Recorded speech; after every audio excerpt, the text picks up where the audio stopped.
Good morning, good afternoon, good evening. You are now listening to That Infernal Noise podcast, part of the Mental Health News Radio Network. Fuck yeah. What up, y'all? It's another day, another podcast. Today, I wanted to talk about those of us that are from the other side of the tracks, as it were. I listened to a podcast. It's a metal podcast run by, I can't remember if it's his first name. Regardless, it's the Garza podcast. He's part of Suicidal Silence. Metal as fuck. It's amazing. And he had one of my favorite bands, probably my favorite band in the past 10 years in general, King 810. He had them on there, and it's one of the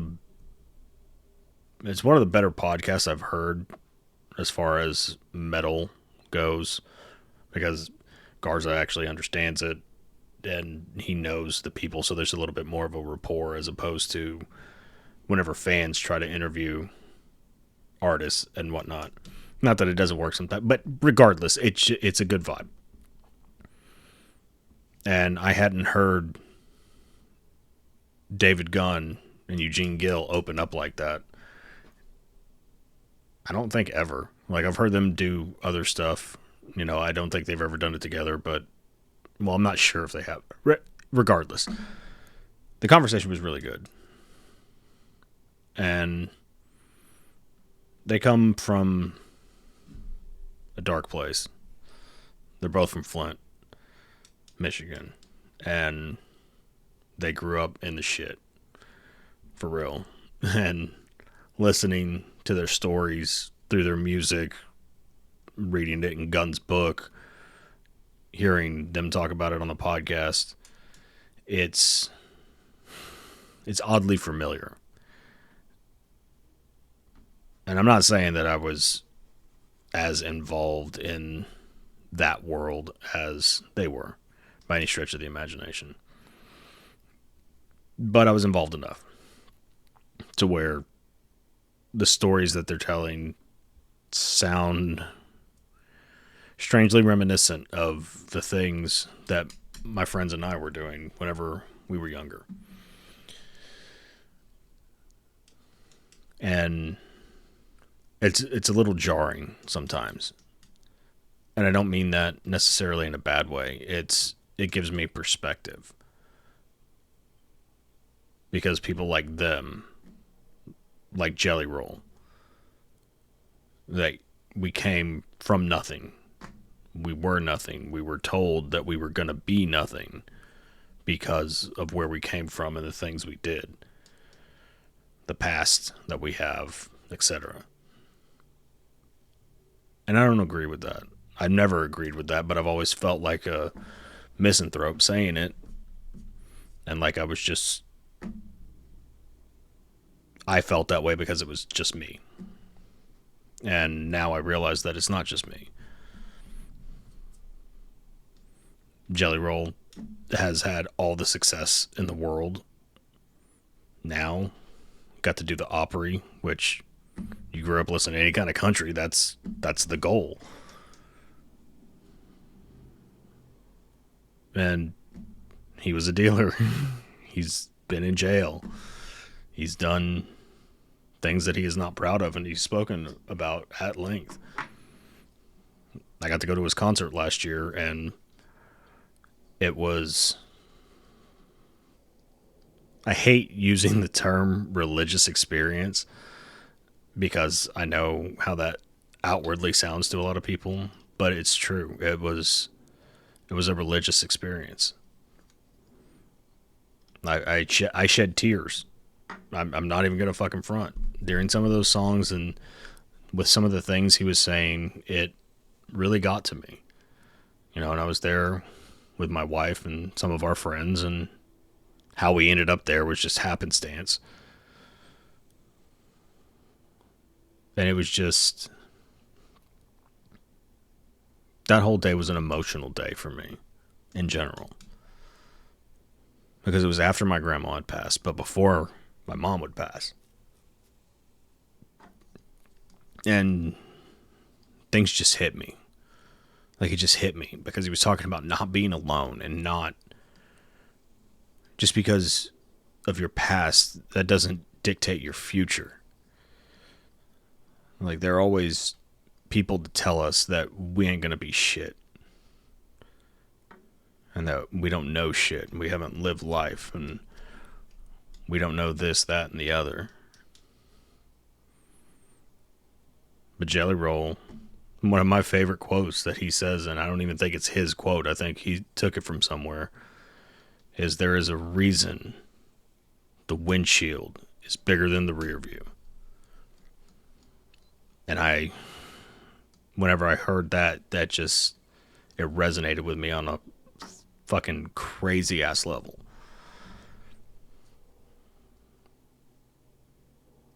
Because I've always felt hindered by my past. I've made a lot of questionable decisions, done a lot of not so good things to a lot of people. And sometimes it's difficult to reconcile all of that. It's difficult to think of all the people that I've hurt in the course of my life. And I've tried to make amends with as many of them as I can. I apologize because they deserve it, not because I deserve it. Not because I deserve forgiveness. And honestly, it's going to sound fucked up, but I don't care about forgiveness at this point. I care about trying to be the best person that I can be right now. I'm not looking for absolution. I'm not looking for a savior, someone to indemnify me from all my wrongdoings, or to justify them, or however you want to look at it. I'm not looking for that. I never have. Well, I'd like to think I never have, but I'm probably delusional in saying that.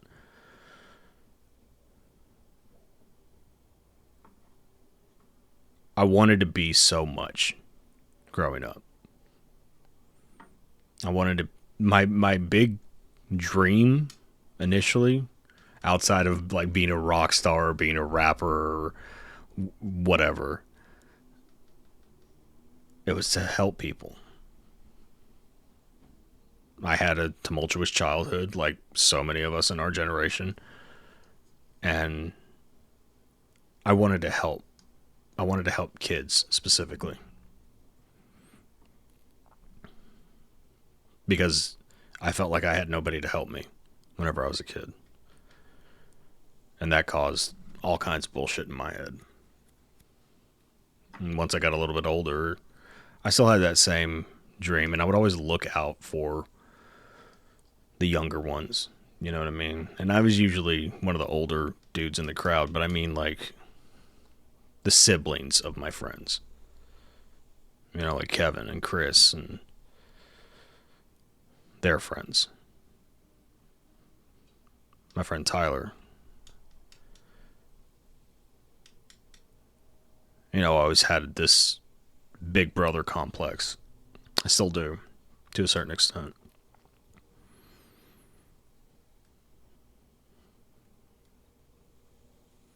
And I just wanted to help.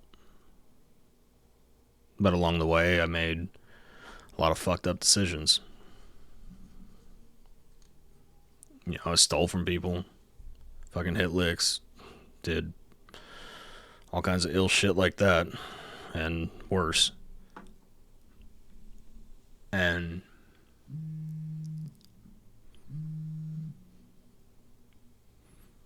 I'm not looking for pity or like, oh, he's got cred or any of that dumb shit. I could care less what anybody thinks about it, to be completely honest. But in listening to that podcast with Gunn and with Gene, it made me realize that we are not where we came from. Like, yeah, you can't deny where you came from. You can't change where you came from.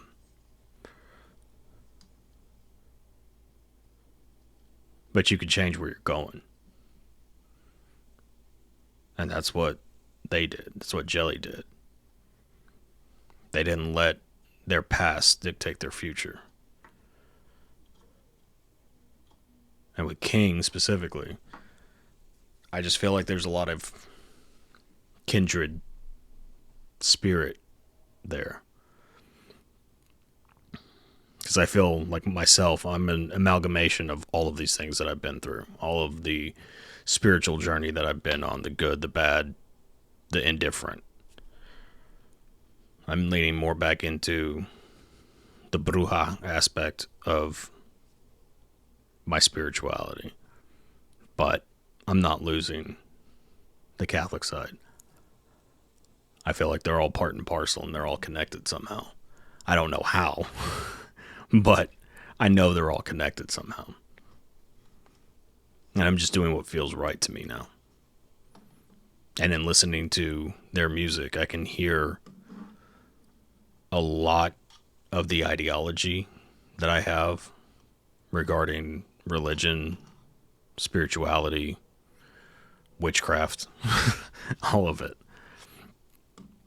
And then there's other parts that I hear, like their song Write About Us. Write About Us to me, okay, let me break it down.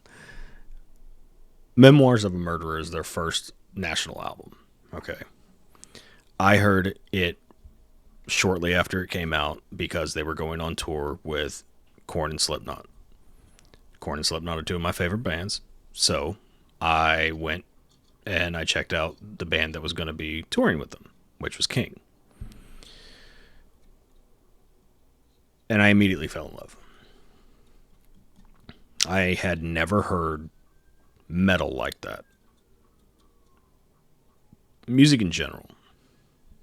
Because I grew up in like the horrorcore shit, the underground rap, and it was akin to what I was looking for, but it wasn't what I was looking for because I'm a metalhead. And yeah, it's a descendant, whatever. Okay, fine. Horrorcore is a descendant of the metal era, but all of us grew up on hip hop, so it's like a fusion of the two. I get that. But for me personally, that's not exactly what I was looking for. What I was looking for was something heavier, something darker, and something more metal based. And I've told my wife so many times, at 40 years old, I am glad bands like King and bands like Attila did not exist whenever I was a kid. Because if they did, I'd have a fucking criminal record longer than I do. And that everybody can take that how the fuck they want, but I'd have gotten into a lot more fucking trouble. Let's put it that way. But hearing their first album, it showed me what I was looking for. It showed me everything that I wanted to hear in music. Because it's the hood experience from a metalhead's perspective. And that's exactly what I was. That's exactly what I saw. Like the stories that they tell in that album. I can point to stories in my life. I'm like, that was this person. That was me. We did this. We did that. For better or for worse. And I personally, this is just my personal opinion, and I don't know if anybody else has drawn the parallel or whatever, but to me, personally, Memoirs of a Murderer is King 810's Purple Rain. And I don't say that lightly, because Purple Rain is one of my favorite albums of all time. To this day. To this day. And I personally feel like the song Write About Us is When Their Doves Cry.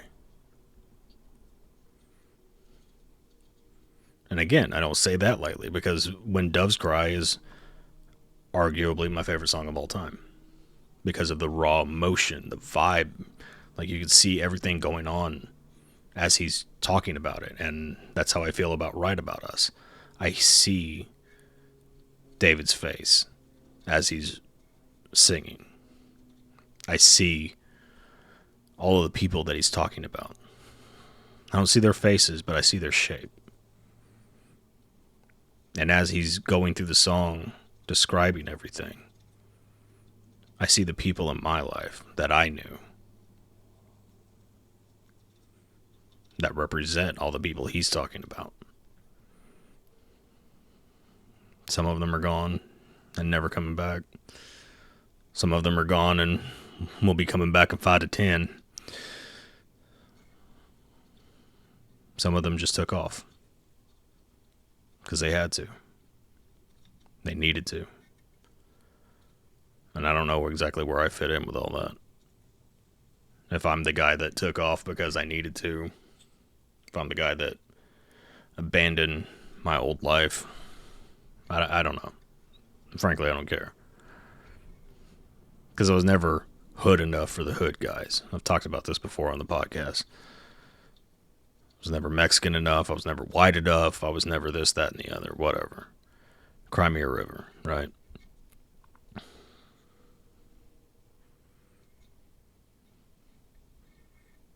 But that whole album is just a vibe.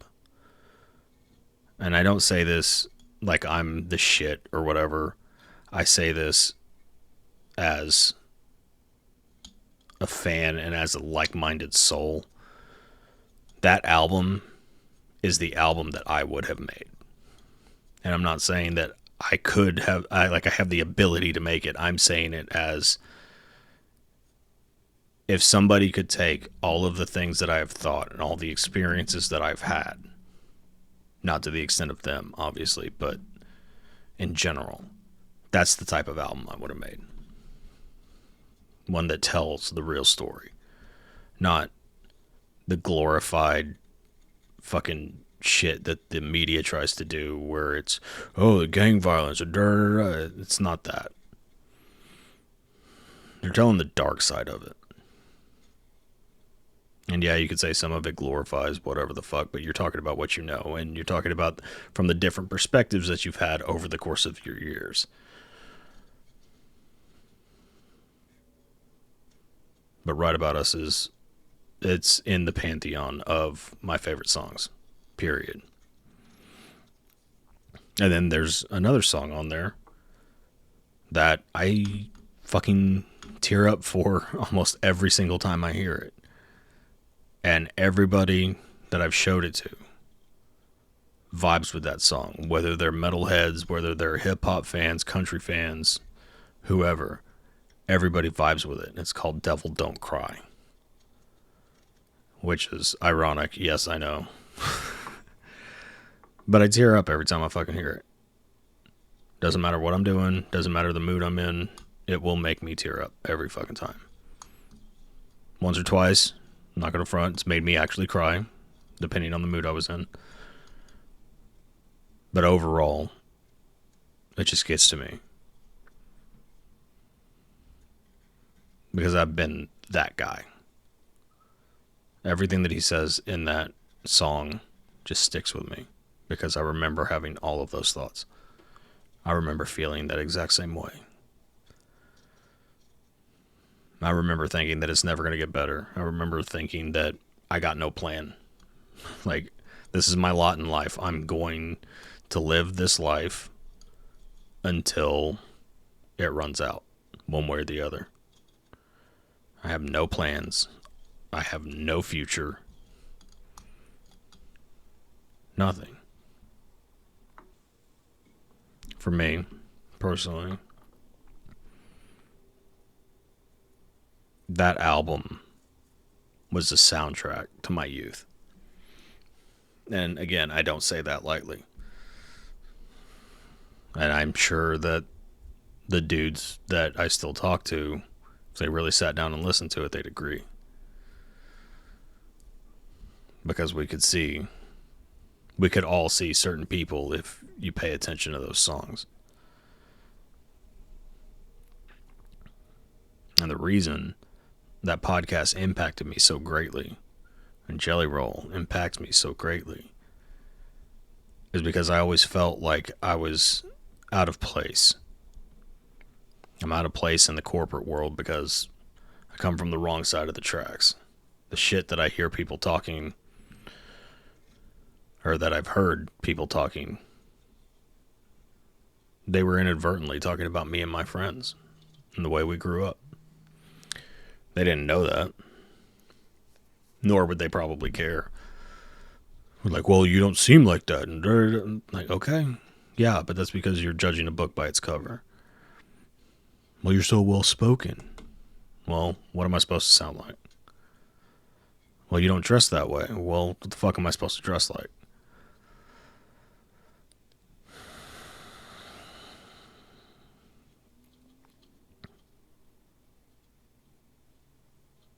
And hearing David and Gene talk,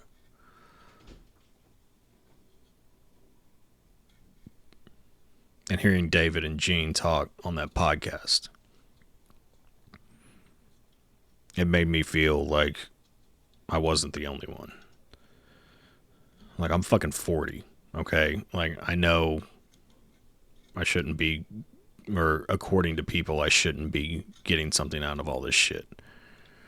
Like, oh, you're still identifying with the fucking blah, blah, blah, whatever. I don't give a shit. It impacted me. It impacted me in a great way. Because I heard the two of them talking. And it just sounded like the conversations me and my friends have. Well, the ones that are left in my circle. I was told I wasn't hood enough because I was too smart. Like, I sounded uppity the way I would talk. The things I would talk about. Like, oh, yeah, you're not really about that life and da-da-da-da-da. And I didn't want to be about the life. It was just what it was. Like, you have to do certain things to survive at times.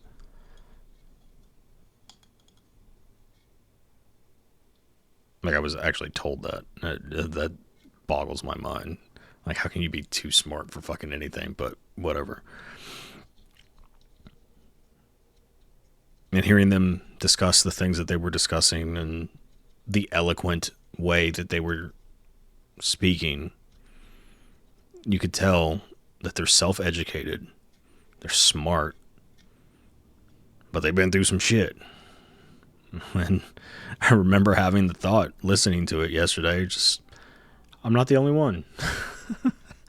Like, I know I present myself as like a nerd and shit, and I am to a certain extent. I fucking love Star Wars, I love anime, all that.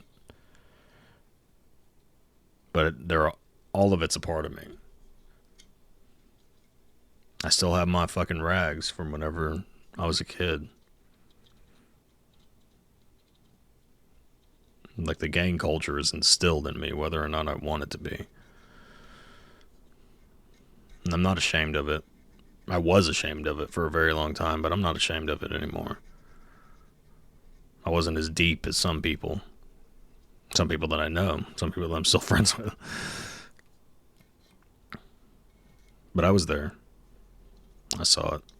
Lived it.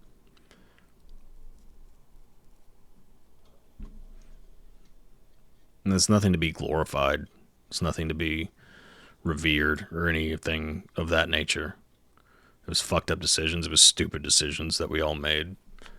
And we've paid the price for it over the years. Some of us more than others, obviously.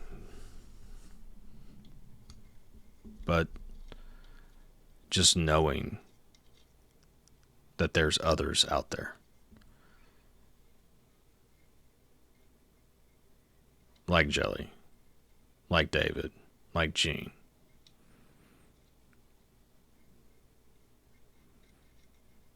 Like, we can be caring people. We can be smart and loving and intelligent and well-spoken. Uppity, if you want to call it that.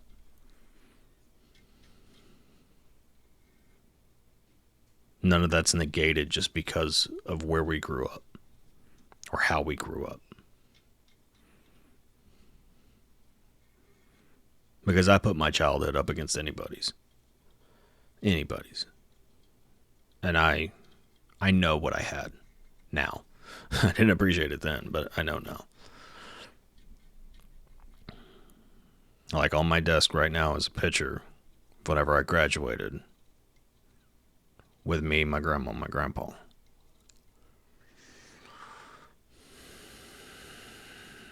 They're my parents. They fought every day to give me the life that they thought I deserved. Every single day they fought for it. We didn't grow up in the biggest house. I didn't have everything thrown at my feet. I had to work for my shit, and I had to do a couple other things here and there to get certain things that I wanted. Or that I thought I wanted. Put it that way. And every time Grandpa would try to talk to me and be like, yo, these people you're hanging out with, things that you're doing, it's going to catch up to you. It's going to catch up to you. And of course, as a kid, I didn't fucking listen because I knew better, obviously. And it all hit home one day whenever, I think it was my senior year, my second senior year. And my grandfather looked at me and he was just like, well, maybe you are dumb. Maybe you're not as smart as I think you are. And I'm not paraphrasing. That whole conversation is burned into my psyche now. Then it hurt me. Not at the time. At the time, I was just like, fuck you, I'm smart, I know what I'm doing. Because I was a teenager and I knew better than fucking everybody. But in retrospect, it hurt me. Because I thought they were the only ones that believed in me. And then he didn't. And it wasn't that he didn't believe in me. It was that I didn't give him a reason to believe in me. And he sat me down and he threw me a newspaper. And it was some article about finance. And they were talking about a recession that was on the horizon at the time. Or maybe we were already in it. Because it was right around 9/11. I remember that. It was probably within 6 months to a year after that, now that I think about it. And he was like, read this to me. Just read the two articles, or the two paragraphs of that article. And I read it verbatim. Didn't slow down. Could read every word because I wasn't a fucking moron. So I understood the context of what was being said, and I understood how to pronounce all the words and all of that without hesitation. And he was like, okay, well now, what does all that mean? And it's like, it means that there's shit on the horizon coming towards us, and shit is not going to go well, because once the inflation hits, then everything's going to go to shit. And he just looked at me. And he was like, how do you know that? I was like, because I read it. You told me to read it. I read it. What did you expect? He's like, well, then why don't you try? Why don't you try to put some kind of effort into school? Same gripe any parent would have. And I didn't have an answer. I still don't have an answer, outside of the fact that I just fucking hated school. It was not my thing. And I see a lot of that in my son now, which he's not making the stupid decisions that I was. Thank fucking God. They give me hope. They give me hope that I'm on the right path now. That I can make something of myself, even though I was dealt the hand in life that I was dealt, or whatever. And that sounds fucking poor, pitiful me, but that's not how I intend it. I just don't know how else to phrase it right now. I don't feel sorry for myself. I did for a very long time. I felt bad. I thought there was only a certain ceiling I could reach. I thought there was only so far I could go. And now I realize that's not the case. People where I'm from are told that this is it. And I've already proved that wrong.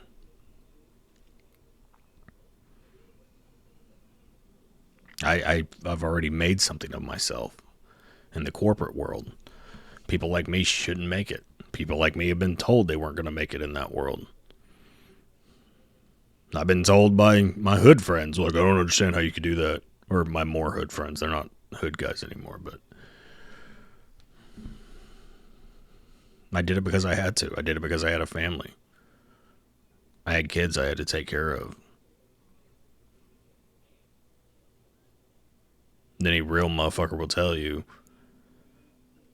it's not about staying true and staying in the hood and doing this and doing that. It's not about that. Any real motherfucker would tell you that's not the life. That's not the way to live. Because it's got a very short shelf life. In some form or fashion. You either end up dead, incarcerated, or addicted.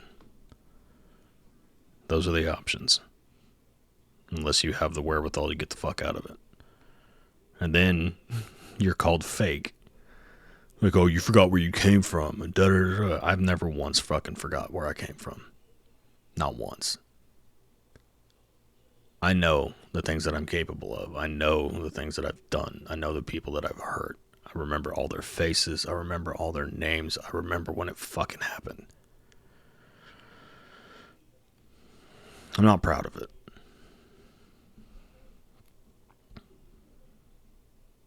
But it happened. And that doesn't change the person that I am today. In fact, I would argue that because of all that, because I have that perspective of that dark side, it helped me become the person that I am today.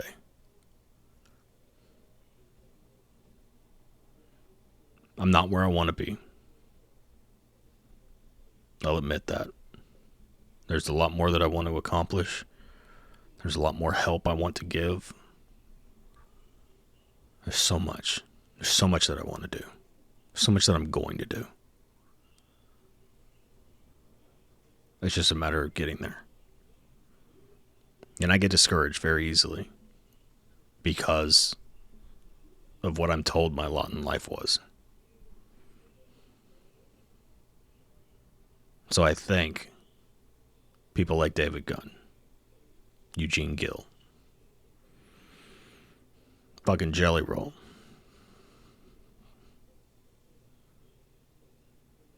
people like Lil White. Stay sober, man. You're doing good, by the way.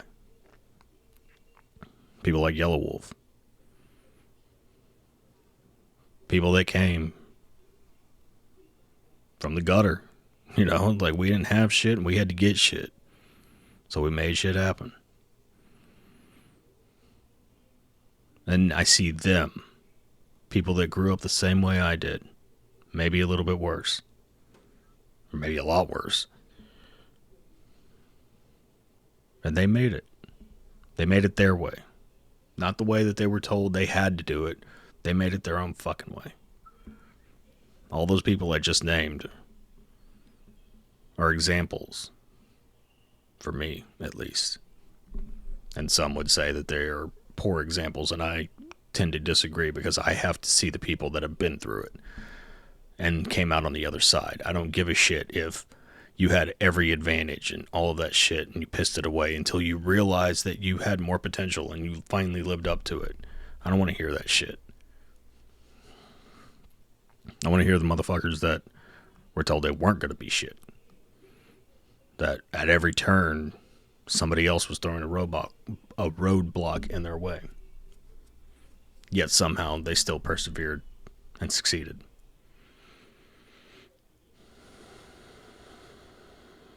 And that's where I am in life. I want to be that example. I want people to look at me 10 years from now and be like, yo, somehow he fucking did it. He made it. He's one of us and he fucking made it. And I know I've had a lot of success in my life in general. As far as raising a family, building a career, all the shit you're told you're supposed to do. I did. Didn't always go great, but I did it. I did the straight and narrow. And I'm still going to stay on the straight and narrow. I'm just doing it differently now. because I don't want corporate America again. Everybody acts like us hood folks are so fucking cutthroat and there's no loyalty and da da da da da. I can tell you right now, the motherfuckers that I grew up around, if you weren't loyal, if you weren't real, you didn't last. In corporate America, those motherfuckers, they're some cutthroat sons of bitches. They don't give a fuck about anybody else's family, anybody else's life, anybody else's upbringing, because they take advantage of every possible thing that they can, because why shouldn't they? And that's why I want to get away from it. Like, I got away from it whenever I was younger to raise my family. Now I need to get away from it to take care of myself and my sanity.